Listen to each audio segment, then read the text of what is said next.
Vamos a entrar en esta parte del mensaje. A este mensaje yo le he puesto un título. Es Servir para liderar. Quiere decir que si uno quiere liderar, primero tiene que servir. Y vamos a mirar Lucas capítulo 22, versículo 24.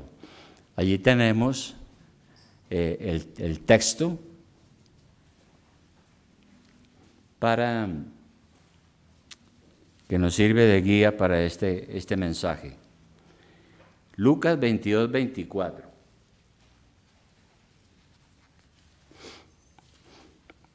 Dice así la palabra del Señor. Hubo también entre ellos una disputa sobre quién de ellos sería el mayor. Pero él les dijo: los reyes de las naciones se enseñorean de ellas y los que sobre ellas tienen autoridad son llamados bienhechores.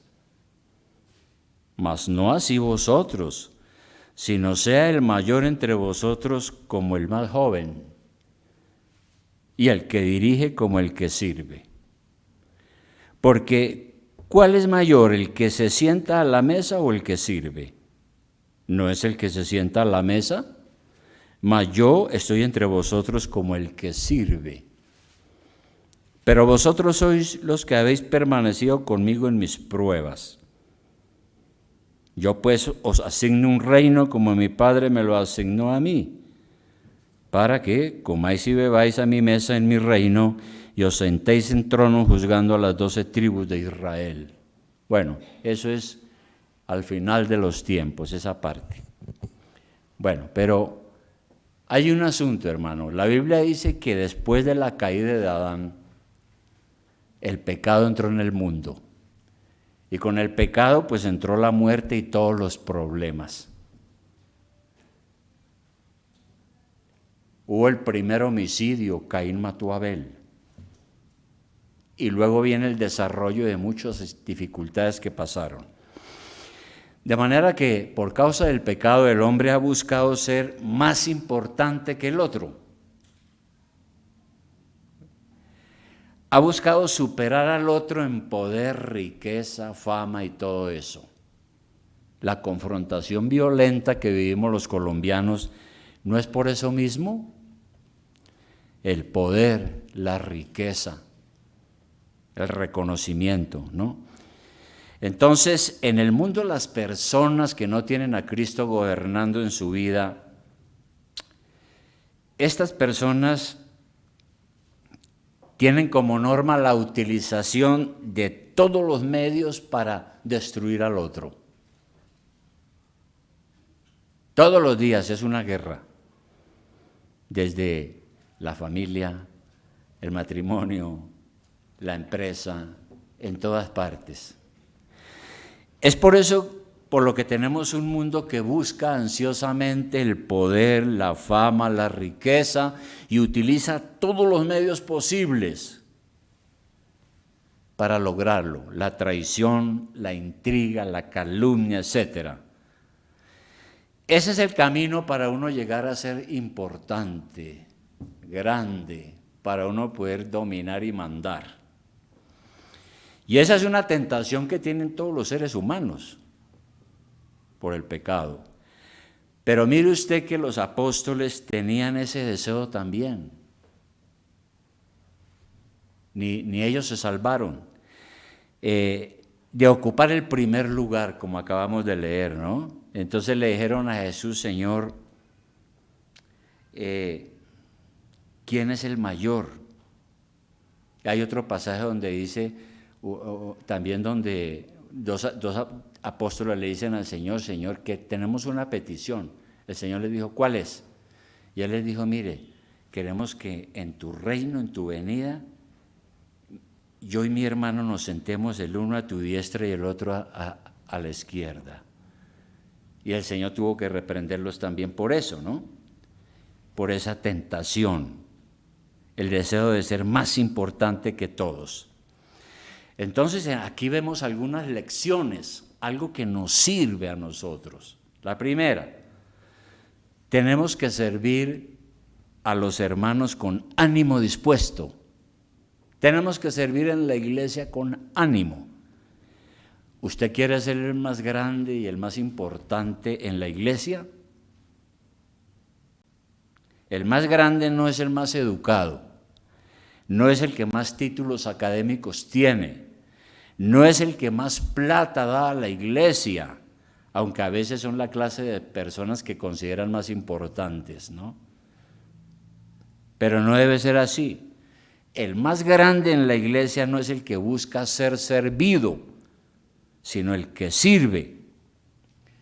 Y en la iglesia existen algunos ministerios. La palabra ministerio quiere decir servicio. Eso es la palabra ministerio. Entonces aquí en la iglesia hay algunos ministerios donde se puede servir rápidamente, no perdamos de vista, acá ya volvemos, pero podemos mirar Romanos capítulo 12, versículo 6.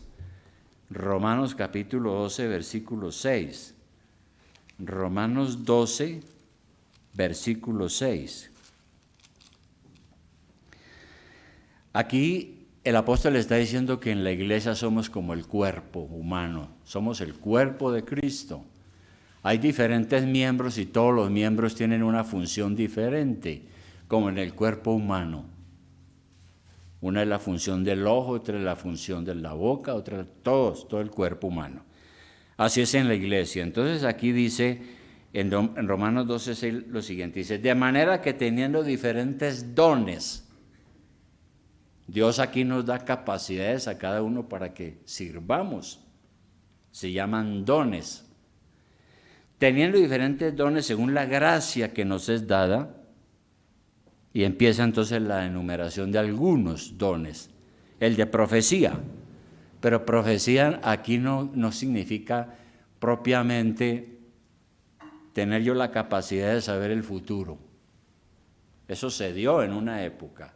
Hoy en día la profecía es la predicación realmente, tomar lo que Dios ha dicho aquí y yo poderlo comunicar. En ese sentido lo vamos a usar en el Nuevo Testamento. Dice, si alguien tiene esa capacidad, úsela conforme a la medida de la fe. O el ministerio de servicio, dice, o si de servicio en servir. El que enseña en la enseñanza, el que exhorta en la exhortación, el que reparte con liberalidad, el que preside con solicitud, el que hace misericordia con alegría. Entonces, y hay muchos más ministerios aquí donde uno puede servir. Y es bueno tener presente esto, pero ese servicio debe ser un servicio desinteresado. No hacerlo por interés, como buscando si yo puedo sacar algo en contraprestación. Hay personas que si no se les felicita por lo que están haciendo, entonces se enojan o se desaniman. Y por supuesto que tenemos que ser agradecidos. Pero si no nos lo agradecen nuestro servicio, sabemos que nosotros lo hacemos por amor al Señor y que Él nos dará la recompensa. ¿Verdad? Nosotros los pastores estamos aquí desarrollando un ministerio. ¿Cuál? Pues el pastorado. Y muchas veces no recibimos aprobación, sino al contrario. A veces nos ganamos enemigos gratuitos, pero yo no me voy a desanimar por eso, porque es que yo no estoy sirviendo propiamente en primera instancia a la iglesia, sirvo al Señor primero. Trato de hacer lo que Él me dice y como consecuencia pues uno sirve a la iglesia, pero primero el Señor. Entonces, es así. Dios nos dará la recompensa. Cualquier cosa que usted haga en la iglesia. Si se hace un favor, uno no puede aprovecharse de eso para creerse muy importante, ¿no? Porque ese es el otro problema. Siempre pongo este ejemplo. La palabra diácono, ¿qué quiere decir la palabra diácono? Quiere decir servidor también.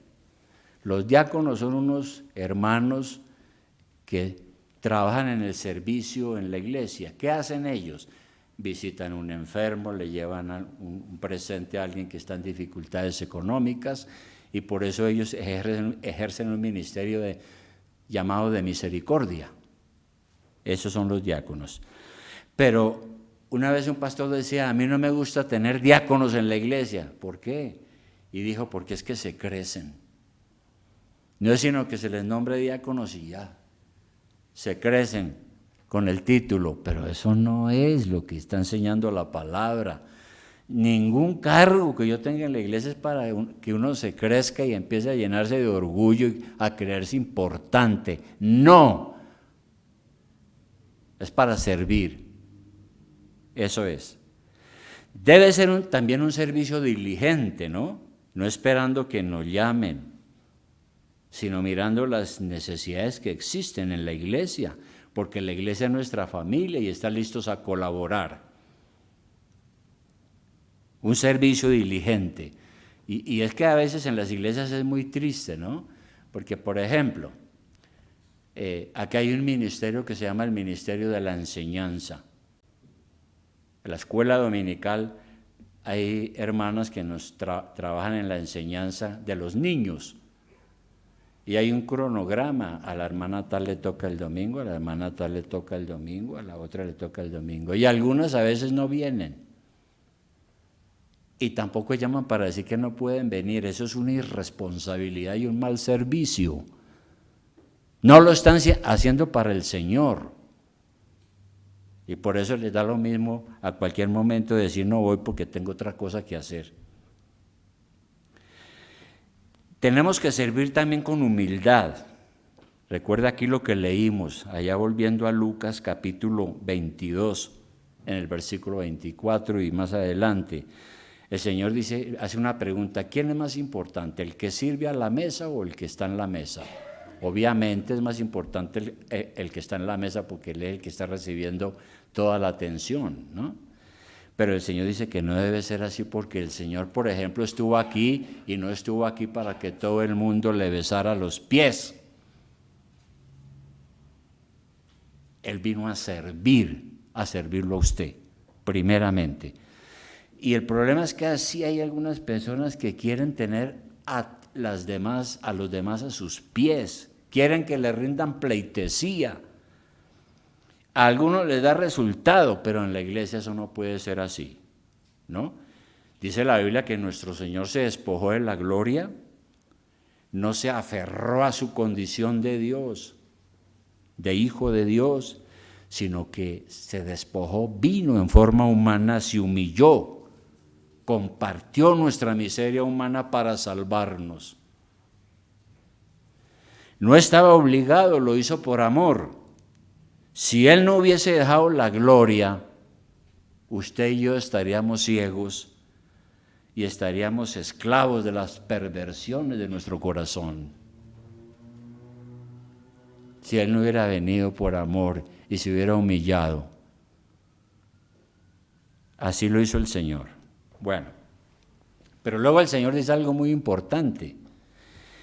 Dice que no solamente el más importante en la iglesia es el que sirve, sino dice que el más importante en la iglesia también es el que permanece en las pruebas. Abajo en el versículo 31 vamos a leerlo. No, en el 28, perdón, arriba. Ya lo leímos, dice así. Luego que el Señor les da esta lección, luego les dice, pero vosotros sois los que habéis permanecido conmigo en mis pruebas. Así lo dice ahí a continuación. Entonces, tenemos que ser fieles al Señor en medio de las dificultades. Los discípulos tuvieron que dejarlo todo. El amor por el dinero, tuvieron que dejar sus ambiciones, sufrir persecución, desprecio de la gente, hasta el día de su muerte. Y muchos fueron sacrificados. Los apóstoles y los discípulos. Y en la historia de la iglesia pues han habido muchos también que les ha tocado sufrir el martirio. En la iglesia tenemos entonces que ser fieles a pesar de las pruebas, porque es que Dios permite las pruebas. Eso lo hemos aprendido, ¿no? Dios permite las pruebas. En el Antiguo Testamento, por ejemplo, en Deuteronomio 8:2, ya regresamos, pero en Deuteronomio 8:2, recuerde que en el Antiguo Testamento Dios estaba formando un pueblo, lo estaba educando al pueblo de Israel y lo pasó por duras pruebas. Una de ellas fue la travesía en el desierto. En ese desierto de muchos años Dios probó al pueblo y le enseñó muchas cosas.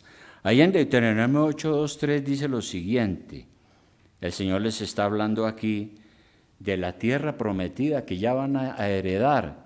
Y luego le dice ahí en el capítulo 8, versículo 1: cuidaréis de poner por obra todo mandamiento que yo os ordeno hoy, para que viváis y seáis multiplicados y entréis y poseáis la tierra que Jehová prometió con juramento a vuestros padres.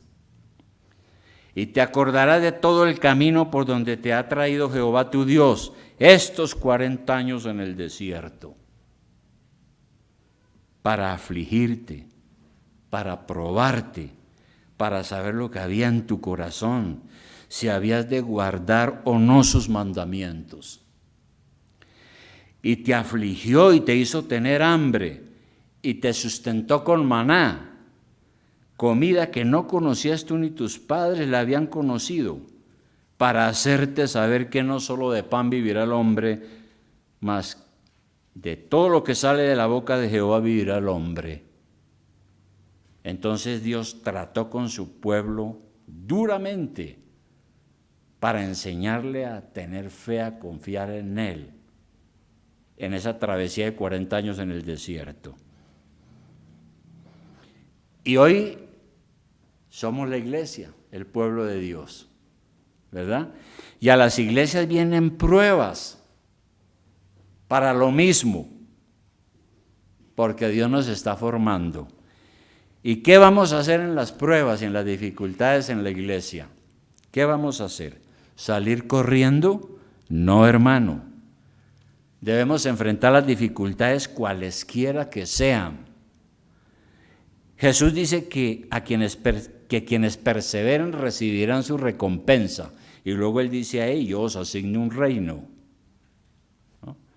Y eso entonces nos enseña que tenemos que ser fieles al Señor frente a todas esas pruebas.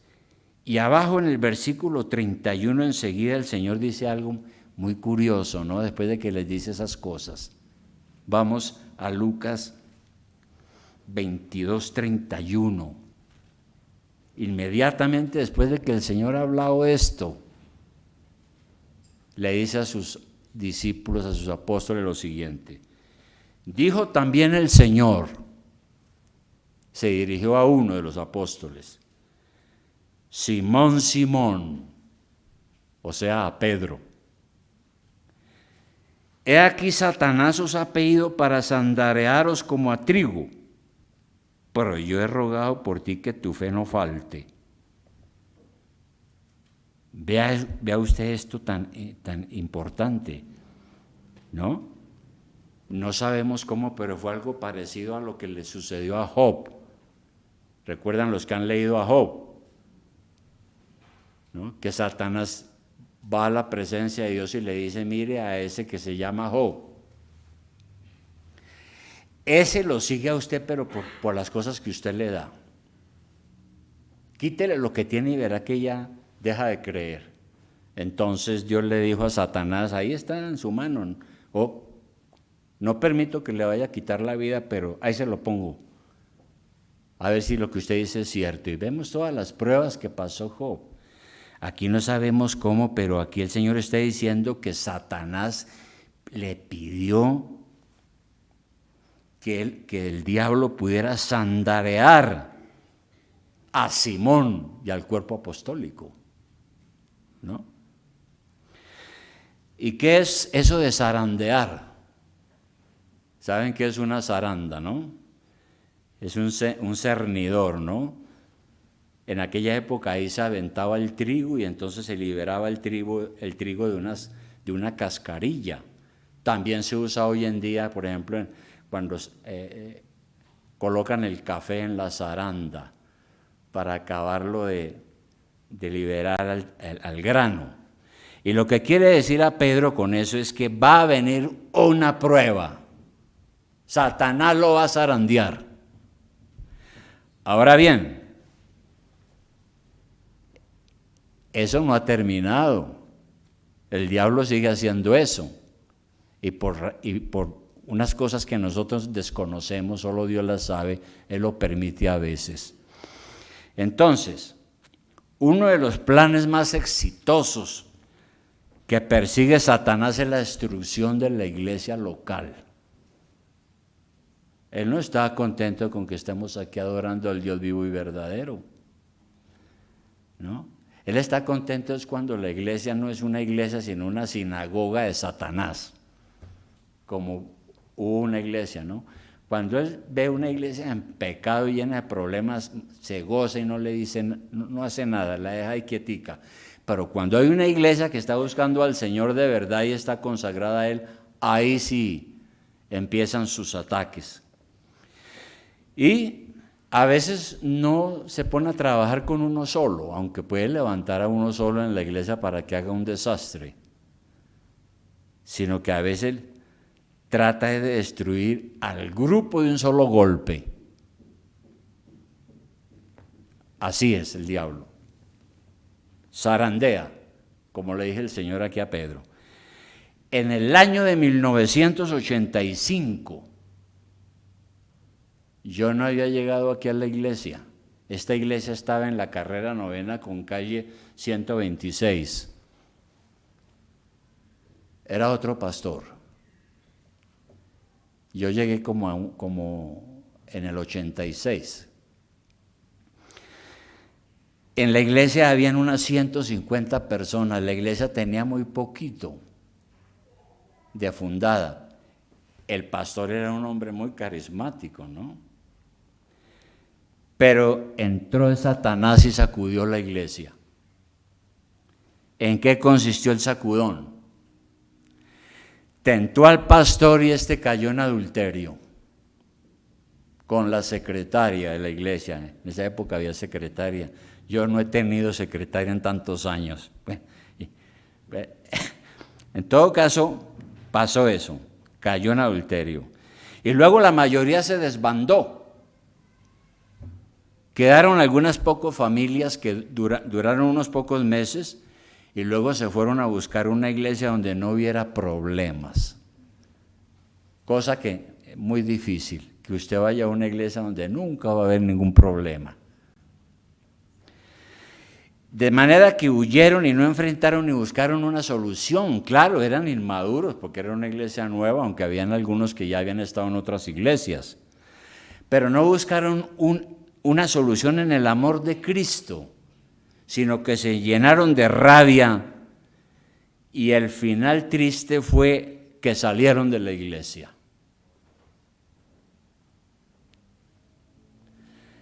El error era que tenían los ojos puestos en el pastor, no en el Señor Jesucristo.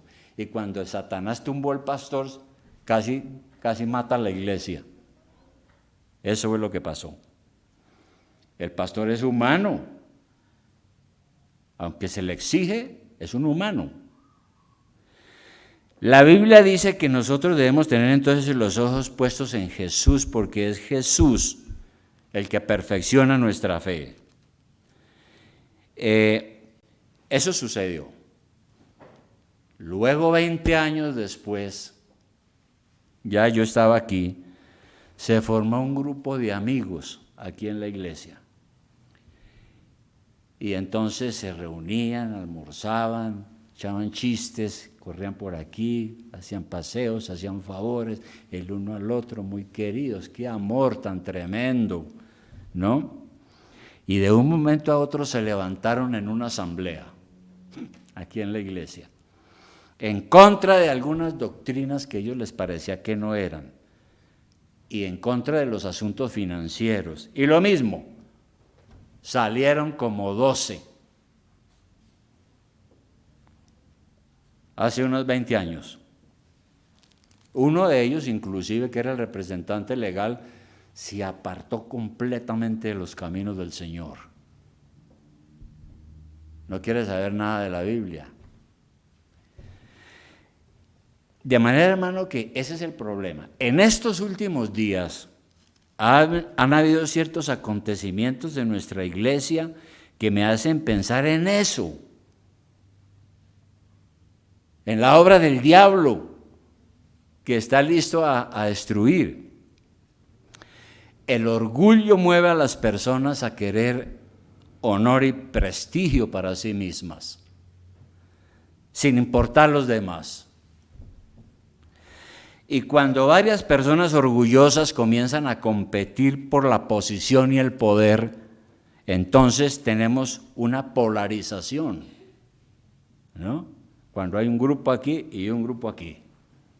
Una polarización. Y con la polarización viene la división. Y con la división viene la destrucción. Entonces Satanás sembró el odio y la división. Y algunos, en lugar de arrepentirse, se sintieron con autoridad para murmurar, calumniar. No tuvieron temor de Dios. Nada de eso es cristianismo. Es la obra del diablo. Entonces Dios permite que Satanás nos sacuda para limpiar el grano, ¿no? Para limpiar el grano. Y una tercera y última cosa es que en este pasaje el Señor también nos enseña que tenemos que no confiar en nuestra seguridad carnal, sino en la fuerza del Señor. Pedro era un hombre impulsivo, este que Satanás iba a zarandear. Era un hombre impulsivo. ¿Y qué le había dicho él al Señor? Podemos leerlo, ahí está en el versículo 32 ahora. Luego que el Señor le anuncia a Pedro, Satanás los va a zarandear. Yo le he dado permiso. 32, pero yo he rogado por ti que tu fe no falte y tú, una vez vuelto, confirma a tus hermanos. 33, él le dijo, Señor, dispuesto estoy a ir contigo no solo a la cárcel, sino también a la muerte. Entonces Pedro era un hombre impulsivo, ¿no? Le dijo al Señor, mire, me hago matar por usted, maestro. Me hago matar por usted. Pero después que Jesús fue hecho prisionero, lo negó, ¿no? La Biblia dice que Jesús estaba prisionero, golpeado y todo eso en el patio, y que Pedro estaba por ahí mirando a ver qué pasaba por ahí, y que una criada llegó y lo reconoció y dijo, este andaba con el Jesús. Y él dijo, no, yo, está loca esta señora, yo no conozco ese hombre, yo no sé de quién está hablando. Lo negó. Y ese fue el zarandeo tan tremendo, ¿no? Porque lo que él dijo no lo cumplió. Mire, hermano, aquí han habido personas que me han dicho, alguna vez di este ejemplo. Yo fui a los Estados Unidos y conocí una familia la familia del esposo de mi hija, a una iglesia. Es muy curioso las iglesias evangélicas en los Estados Unidos. Una iglesia pequeña, tal vez como esta. Al lado estaba el cementerio de la iglesia. Y es curioso, ¿no? Porque empezaron después del culto, me invitaron a conocer el cementerio exactamente al lado y me decían, mira, allá está mi bisabuelo, allá está mi abuela, y en esta parte vamos a quedar nosotros. Me dijeron los padres de Raymond, ¿no? Pero eso lo que muestra es que la iglesia había permanecido y había hasta primera, segunda y tercera generación. Yo di ese testimonio una vez y alguien me dijo, mire hermano, yo sí espero ser igual, yo quiero que mis nietos, ojalá si los llego a tener, crezcan en la iglesia aquí y permanecer. Pero hubo una medio zarandeada y para afuera. No están. Y lo que me había dicho tampoco lo cumplió de nada. No hace mucho alguien me dijo lo siguiente, aquí. Me dijo, pastor, mire, yo amo la iglesia. Yo amo la iglesia. Pero hubo algo que no le gustó y de un momento a otro no volvió. Ni siquiera se despidió. Entonces uno no puede ponerse a confiar en su propia carne. Hay que confiar en el Señor. Ese es el problema. Pablo dijo que el que piense estar firme, mire que no caiga. ¿Usted se cree muy firme como cristiano? Una gran mujer o un gran hombre como cristiano, cuidado. Pablo dice, mire que no caiga. Nuestra perseverancia depende del Señor, ¿no? Por eso, cuando el Señor le dice, Satanás lo va a zarandear, le dice a Pedro, Pedro le dice, no, mire, yo me hago matar. Y el Señor le dice, no, la verdad es que usted me va a negar antes que cante el gallo. Y así pasó, ¿no? Pero el Señor le dijo a Pedro, yo rogaré para que tu fe no falte. Satanás lo va a zarandear, pero no va a poder definitivamente porque yo estoy orando por ti. De tal manera, hermano, que la verdad, cada día uno debe confiar menos en uno mismo, ¿verdad? La fe nos la da el Señor, Él nos da la fuerza para perseverar en sus caminos, y no en mi seguridad carnal. Así las cosas, hermano, entonces, conclusión. Recordemos los puntos. Servicio al Señor, si uno quiere ser importante. Fidelidad en medio de las dificultades en la iglesia. Fe, poner los ojos en Jesús, no en nosotros. El Señor lo ha dado todo por usted. Vino a este mundo de pecado, sufrió en la cruz, en el lugar suyo para reconciliarlo a usted con Dios. Eso hizo Cristo. ¿Cómo le sirve usted a Él? ¿Cómo le sirve usted al Señor? ¿Cómo sirve usted en la iglesia? ¿Cuál es su servicio aquí en la iglesia? Ruegue usted al Señor para que lo ayude a perseverar, que usted en esta iglesia pueda permanecer, vengan las pruebas que vengan. Y tenemos que madurar y aprender no a salir corriendo, sino a manejar nuestras dificultades y pruebas, siendo no parte del problema, sino parte de la solución. Y todo tiene solución. Todo tiene la oportunidad de la reconciliación y del perdón. Pero la ira y el enojo, el orgullo, no nos deja. No nos deja a veces solucionar las cosas.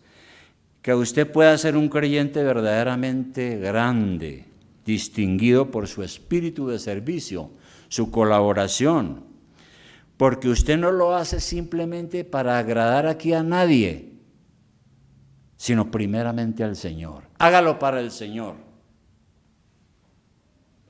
Ese era el consejo que le daba el apóstol Pablo a los empleados, ¿no? No hagan bien su trabajo y obedezcan a sus patronos, no como sirviendo al ojo, dice él, no cuando están mirándolo, sino de corazón como para el Señor. Hagamos las cosas para Él. Y verá que la solución a las dificultades es más fácil. Entonces, hermano, ¿está listo? Piense, ¿en qué puedo yo servir aquí en la iglesia? ¿En qué puedo yo servir? Aquí estamos listos a oírlo, ¿no? Y si usted sirve, o si aquí le confieren algún cargo y alguna cosa, cuidado porque Satanás lo empieza a llenar de orgullo. No, usted tiene que seguir siendo humilde y servicial. Eso es en el mundo. Y Esa es la manera como Dios nos va a bendecir y nos va a recompensar. No solo aquí, sino en la eternidad. Así que vamos a orar, hermano. Vamos a pedirle al Señor eso. Querido Padre, muchas gracias te damos en esta hora. Amado Señor, nosotros hemos leído hoy que grande es el que sirve en tu reino, en la iglesia, a sus hermanos. Él es el grande. Padre Celestial, perdónanos porque a veces nuestro egoísmo, nuestro orgullo, nuestra soberbia, nuestro falso sentido de importancia impiden que nosotros realmente tengamos la verdadera actitud del servicio. Amado Señor, ayúdanos realmente a ser esos siervos que te aman, que trabajan por la iglesia, por la extensión del reino de Dios, para que otras personas sean salvas y los que vengan aquí entiendan y vean en qué consiste la vida cristiana y el servicio a Dios, el servicio a ti. Muchas gracias, Padre, por esto. En el nombre de Jesús te lo pedimos, Señor. Amén. Amén.